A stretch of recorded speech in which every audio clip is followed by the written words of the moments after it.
trophy. Welcome to another fine installation of Midlife Krisis. Midlife Krisis. So today is a kickoff of what will certainly be a returning segment on this show. Yes, it will be. It will be because this is, if nothing else, a therapy session that we both get a lot out of. Part of the origin of the show was I needed therapy. Yeah. Therapy from things that are wrong on the internet. Yes, and I'm assuming this is cheaper than conventional prescribed therapy, but I don't know. Maybe one day I'll find out. But so this is a new segment that we're calling Bob's Beef. So I have a cute little cow up here because I didn't want the public to be confused that when I meant Bob's Beef, I was talking about your physique. Right. So I went. No udders on the cow, though. No, I'm surprised you didn't go there. It's kind of I guess it's like a boyish cow. I don't know. It is what it is. But we're talking Bob's Beef because Bob here, Uncle Bob, he has a beef, and we're gonna get into it. So I'm gonna throw it over to you, and then you kind of explain where we're going, and then I'll kind of jump in. When necessary, but I think you got your phablet and you've got notes, so I think you're fully prepared and stocked to go on this. 4.5 pages of notes. 4.5 pages of notes, dear Lord. So here we go. It's Bob's Beef. Kickoff episode 1. Asterisk episode 1. Here we go. So Bob, what are you beefing on? What are you beefing on these days? All right. So internet wonderkind Donkey. He of 7.5 million YouTube subscribers. Okay, I'm going to jump in right here. So, full disclosure.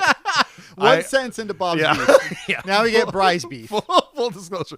Not so much a beef as in I've never heard of this guy. Yeah. And like you talk about him, certainly not incessantly. This is like maybe the third time ever that you brought him up. But like you refer to him as Donkey, like I'm supposed to know who this guy is. Like he's fucking Mrs. Poole, and I'm a member of the Hogan's family. Like, oh yeah, Donkey. Yeah. I never heard of this guy at all. Yeah. So that's my startup. So for you to come and say like, hey, I want to talk about this. Yeah. It must mean something to you. So well, to the internet writ large, Okay. Or to the YouTube gaming community writ large, because he's a fairly influential person on there. Okay. And he sort of made his beef like a lot of YouTube influencers do by just making videos, review videos, funny videos, and then cutting commentary over them. And then I'm interesting. gonna stop you right there real quick. Does he review laser discs? Because I know a guy. No. I know a guy who I'm related to tangentially who does a damn good job. A damn good job of reviewing laser discs. I don't think he's done any Jean-Claude Van Damme laser disc reviews ever. I'm just going to, you're talking this guy up like he's a big YouTube star, and I'm just saying we're not there yet. It's a lost opportunity. We're not there for him. yet, okay? But anywho, I'll try to keep my moronic interruptions to a bare minimum. So a few years ago, he decided to go on a different track, and he said, sort of like tongue-in-cheek, but kind of not tongue-in-cheek, that he was done making good videos. And so since then, he hasn't put out like hour-long quality videos or even half an hour-long quality videos. He's doing 3 or 4 minute comedy snippets. But then a couple days ago, he put out a video about Uncharted 4, where he was sort of re-reviewing Uncharted 4. And the video itself is 8 minutes long, and it provides, in earnest, a re-review of Uncharted 4 and why the game he thinks is really, really, really good. Mm-hmm. And then at the end of it, he says, "Oh, by the way, we're having a baby." And this whole video has been about that, about me announcing that I'm having a baby. Okay, can I ask you before we roll this truck forward? Are we going to be talking at all about this guy who I don't know and his unborn child? Is that going to be a part of this in any way, shape, or form? No, only the last paragraph or whatever that I said to. Okay, very good. So we're done with that. Good, because again, it's Mrs. Poole vibes. I don't know these people, although I do wish I knew Mrs. Poole. But that's for another episode, maybe even another series where I go deep into how much I love sitcoms. But back to you on this. So everybody is sort of liking the video because it's like, oh, cool, Donkey's having a baby, big announcement. And the thing I keyed in on is, man, he was really wrong about that Uncharted 4, at least the second half of the video, as we'll get to. So, of course, I went right to the... Yeah. You went right to disdain. the argumentor in you. So I'm going to talk about that video specifically, and in the second half of that video leading up to the birth announcement, which I think he's 100% wrong about. Okay. But before we get to that, I want to talk a little bit more broadly about Uncharted 4 Okay. generally, and also the first half of the video, which he's not wrong about. Okay. Okay. So Uncharted. Do you want to talk about is this just focusing on 4 specifically, or do you want to talk a little bit about the series in general? I'll talk about the series just to the extent that I can do. Okay. I can bring this up, which has been brought up on the show before, but I never owned a PlayStation until the PlayStation 5. So I missed out on PlayStation 1 through 4.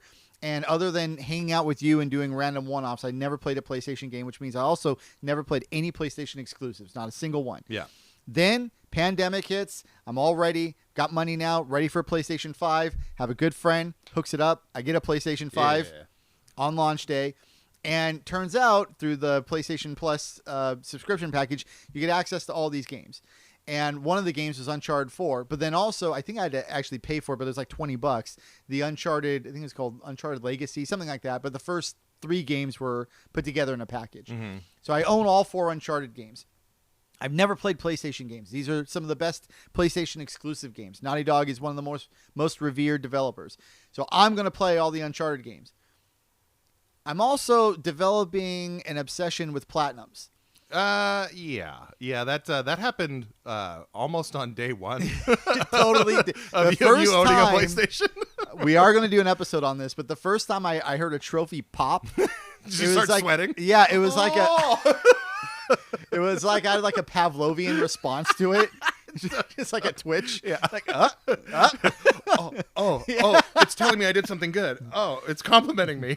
Yeah. And then the first time you hear a platinum trophy pop, that's like a chime. It's more than a pop. Yeah. It's a chime. I would liken it to when pinball was really, really big, and you'd have a lot of people playing pinball. Yeah. You would hear what's called the knocker, which is like this really loud. It's really loud, like a clack. And if you heard that, that meant someone just got like a super high score that got him a free game. Oh. And like when you actually hear a clacker go off in real life, like, oh man, like if you liked pinball and you heard that sound, you would lose all control of your faculties for sure. It's happening. It's happening right now. It told me I did something good. But anyway, continue. So I said I'm just going to platinum all the Uncharted games. Of course I'm going to do that. And I will say we're not going to go too much into platinuming, but in general, the scene for platinums has gotten better in that developers are being a little bit more fair in terms of the trophy requirements to get a platinum. Yeah. But Naughty Dog was never fair about it at all. And so you would have to beat the Uncharted games on crushing difficulty, which was really, really, really, really hard to get the platinum. As someone who was there day 1 with trophies on the PS3, that's just kind of how they did this stuff. Like almost all those first run trophy games, it was beat this game on the hardest difficulty, or different variations of that. Yeah. And famously, there was games like there was a Hannah Montana game that people went out and bought because like, you just turn it on and like for like a half hour, and then all of a sudden like you'll get a platinum. Oh, you can do that in the Hannah Montana game? You sure can. Are you writing these down? Give me a list. Give me a deep list of easy trophies. I'm totally gonna buy that game for my kids. Well, have you been? Yeah, totally. Have you been to that? I think it's psntrophies.com. Yeah. Oh yeah. Okay. Yeah. Yeah. You mean bookmark 1 on my? That site. That one. Got it. I think I've heard of it. Okay. So anyway, that's yes, trophies.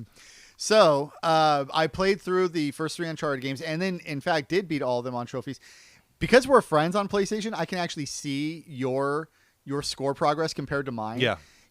I think if I'm remembering this correctly, and I think I am, you played through the original Uncharted game and you died, I think, like somewhere between 10, 15 times in the whole game. Yeah, I only played it on normal because I enjoy to be entertained with my free time. I died, I think, like 600 times in the first game. My God. That's so stupid. That's like average out the amount of like the gameplay time in like seconds of between each death, and then and then multiply that shit. Go on. Oh boy. And that was only the first game, and then right. there was two more after that. By the third game, I'd actually kind of gotten the hang of it, and I died a mere like 200 times probably. Okay. Game. Oh yeah. But I was like, hey man, I'm really figuring these games out. This is great. And then the first game I kind of didn't like because I was dying so much. Oh, and by the way, I'll say this too. I will never ever defend what I do to anybody ever. So when people make fun of me about it, none of my gaming friends have any interest in this at all. Yeah. They all tell me don't do it. It's stupid. And I don't argue with them at all because they're right. Right. But What do you want from me? yeah, exactly. Look, some people shoot heroin into their veins, and that's a bad choice. Yeah. What you're doing is objectively a better choice than that. I know. And if that's the baseline, then I think we're okay with your decisions. And at least heroin lasts for like half an hour or whatever the duration is. Like a chime is like 1 second. No, I was just going to say a chime is forever. A platinum chime is forever. Well, every night before I go to bed, when I look at my profile and I see all the platinums, they just replay. I in your guess head. it is forever. Oh, yeah. there they are. I want to jump in here real quick about this, and because you just said when people make fun of me, I don't care. I'm going to make fun of you a little bit because I have to. I feel like it's a due diligence thing. So during COVID, we started doing what we affectionately refer to as the Suck Boys because we started playing Luigi's Mansion together online with you, I, and another friend. And we had just, I think one of the few benefits of COVID happening was like it kind of like I was able to have fun playing online games, which wasn't something I'd done in years because I just checked out of playing online. So anywho, me and the other friend of the show, I affectionately called Deej, but Danny, I really wanted to get into a Monster Hunter game, and he was kind of game for it when I explained how they worked. And then we all downloaded the demo when it came out, and we all played it together. And we're like, oh yeah, this is the Switch. Monster Hunter Rise. And we were just like, yeah, this is the next Suck Boys venture for sure. And then me and Danny get it on day one. We start playing, and then I'm on our Discord, I'm like harassing you, why haven't you gotten this game? And then you're like, well, I'm busy having a terrible time playing Uncharted 1 on the hardest difficulty, and I really, really don't like it. And I mentioned that I'm not having fun, but I'll catch up with you guys or whatever. And you never did. And meanwhile, me and Danny, or Danny and I, if I want to flex that high school diploma of mine, that's seriously one of the most fun experiences I've ever had in a game. Put in 300 hours between Rise and Sunbreak, the DLC. And I'll say this here publicly. You fucking missed out on that whole thing so hard to do to feed your addiction. Did you hear when I said that before I go to bed every night? I look at the chime? Yeah. And I got 3 chimes for those games. I just needed to get that tiny little tale out there in the public for my closure, just so that everyone knows. Closure. Yeah. I don't want. It's weird to say mistakes were made. I mean, they were, but I'm also obsessed with platinum trophies. Yeah. I don't know. It's really hard for me to sort of wrap my mind around all that. Well, I'd be more angry if you were again shooting up heroin instead of. At least you were doing something It is video game related. Yes, it's what I deem as productive. So there you go. All right, so I get through the 3 Uncharted games, and I'm like, okay, Uncharted 4 is now the next game. Right. And Uncharted 4. If you played all of them, it is very different than the first 3. The first 3 have similar gameplay feels. There's similar graphic feels. Uncharted 4 feels a lot closer to The Last of Us than it does to the first 3 Uncharted games. And well, elaborate a little bit on that, because I'll just say I played every Uncharted game as they came out. 2 is by far still my favorite one. I think 2 is probably one of the best examples of whatever you want to call these games, like a blockbuster, super mainstream, interactive movie type action adventure game, where they're super duper mass market and they appeal to fucking everybody. So 2 is the standout. None of them are bad. I think all the Uncharted games are good. 2 is my standout, and then I would say 4 is probably my number 2. But in my opinion and my recollection of all these games, it really just kind of seems like one long game with not too much variation. So elaborate on why you think 4 is so different compared to the other ones. It's hard to say. Well, I'm almost certain that they used a new engine because graphically. Yes, yeah. Well, and it was new. It was PS4. I had to do something. And then also the gameplay is way more heavy on the narrative and the cutscenes and things like that. Those things all existed. In fact, 2, the reason, and most people do like 2 or 4 the best, is one or the other. But 2 has that spectacular opening where you're hanging upside down in a train hanging off a cliff. It's one of the best openings in a video game ever. Yeah. And that really is amazing. But beyond that, the narrative and the cutscenes, there are a lot of in-game cutscenes, not a lot of pre-rendered cutscenes. So today we will talk about Roblox. Yeah. Wait. So, what? How did it begin? That's the thing. When did it start again? 19 1980 to 1990. Then it was released in like 2004. Then released to public in like 2006. And then By David Bazuki and Eric Castle. And then, what about what game do you think's the best about it? Like, what is your favorite game? I don't know.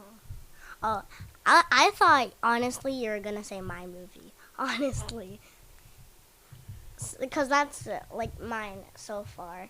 But I also like Pet Simulator X a lot. I mean, it's kind of it's a fun game to do when you're like bored. Oh, and then there's Geometry Dash. That's not a game in Roblox, but Yes, it is like a good game. And it's just not in 4 they just really leaned into that more. And then just because I played, I think I did play The Last of Us 2 first, but I felt like the combat specifically in 4 was a lot closer to The Last of Us than it was to the first 3 Uncharted games. A couple minor gameplay things I can think of that I had on the list to mention later. In Uncharted 3, for example, and this felt like an evolution of the prior 2 games, somebody threw a grenade at you, you could actually catch it and throw it back at the enemy. Yep. And then you could actually find like safe spots to hide. And in Uncharted 4, to sort of fix all that, to make the gameplay more dynamic, you're now fighting enemies on different levels. So they would be either above you or below you. There's tons of different environments in terms of where the combat takes place. And there's one sort of famous combat scene where you're hanging onto an elevator and the elevator's going up, and you have basically levels of enemies as the elevator's rising. That's the celebrated dungeon or Double Dragon elevator level that's been around since the 80s. Yeah, well, so that's their version of it. Yeah. So and then the enemies, the AI got way better, so they'll start charging you now if they see that you're sort of hunkered down. There's very few sort of safe spots where you can just like relax and plan your next move. You if you're given cover at all, it's likely destructible cover. Yeah. So all of this is like significantly different than how it was in Uncharted 1, 2, and 3, and that combined with the additional narrative focus and the additional cutscenes and even just the way the gameplay moves, it felt much closer to the lessons they had learned while making The Last of Us, and especially The Last of Us 2, than the first 3 games. Okay, so that was... So playing through the first 3 Uncharteds and then getting to Uncharted 4, it really was a very different experience. And that ended up being a little frustrating because it took me, when you're playing on crushing difficulty, by the 3rd game to figure out how to handle crushing difficulty. Yeah. And then all of a sudden Uncharted 4 took a lot of the crutches that I had developed and just it got rid of them. It's like, no, you're not going to be able to hide in these safe spaces. Yeah. You're not going to have this cover that you had before. It's all different this time. So I died in Uncharted 4 over 1,000 times. That's a thing that happened. That's incredible. I want to ask you, so is this series the first cover-based, like over-the-shoulder shooter series that you've done? You'd never played Resident Evil 4 and you'd never played Gears of War before? Correct Okay. on both. Okay. If you want to consider Time Crisis in the arcade a cover-based shooter. I mean, it's kind of. I mean, it is. There's a freaking cover pedal. I Yeah. mean, that is what you do. But I mean, like obviously, like so. This genre of games, very clearly started with 4. It was improved upon, arguably perfected by Gears of War, and then they just took that exact same type of gameplay and then to put it into Indiana Jones. And that's what Uncharted really was when it first started. Yeah, and you know, and the sort of the swashbuckling adventure part of it, like that was all really cool.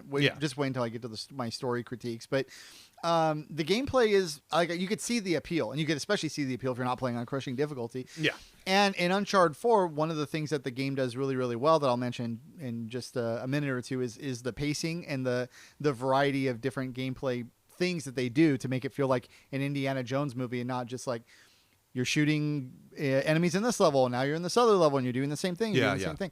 Well, that's my and we'll move on from the series and get into the meat of this discussion. But my main criticism with the whole series is I guess would be the repetition. And 4 does do the best job of anything to break that up, and they do Yeah. it with the storytelling and like with that, like the whole miniature open world segment on the Jeep and stuff. Definitely that. And then going, I really like going into. There's always like an element of like the ruins. That you'll in every Uncharted game you'll find some version of like a lost city or an area of Yeah. ruins, or whatever. I thought that the one that they had in 4 was by far the most impressive and sprawling and all that stuff.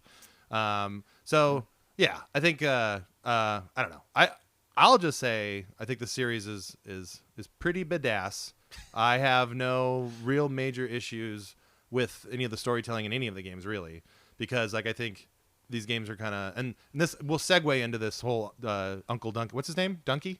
Who cares? Donkey is right. Okay. We'll segue into this from here, but I think like taking these games, like I said earlier, like they're super duper mass market, mass appeal. Yeah. And there's nothing at all wrong with that. And in fact, like every once, I mean, you've known me for 30 years. Like I am nothing if not an elitist prick when it comes to the things that I like. And it's like really, really difficult for me to get into mainstream stuff. Oh, no, Brian, you're being too hard on yourself. Well, I have to be. You don't need to say all that. Man. so genuine. If I get on there right away in the beginning of something, then it doesn't matter to me if it explodes in popularity or not.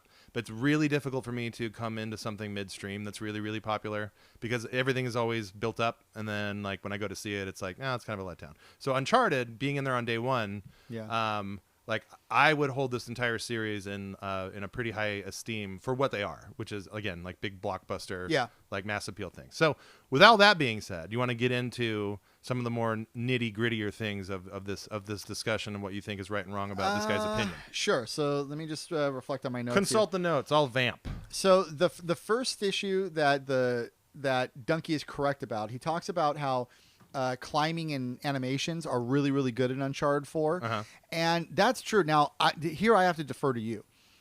I went back and played all the Uncharted games, and when you're doing climbing in Uncharted 1, it's like, okay, you're just climbing in a game. Who cares? We've all done that now. But done that I think too many times. But at the time, 2007, that was a new thing, was it not? So 2 games, Uncharted 1 and the original Assassin's Creed.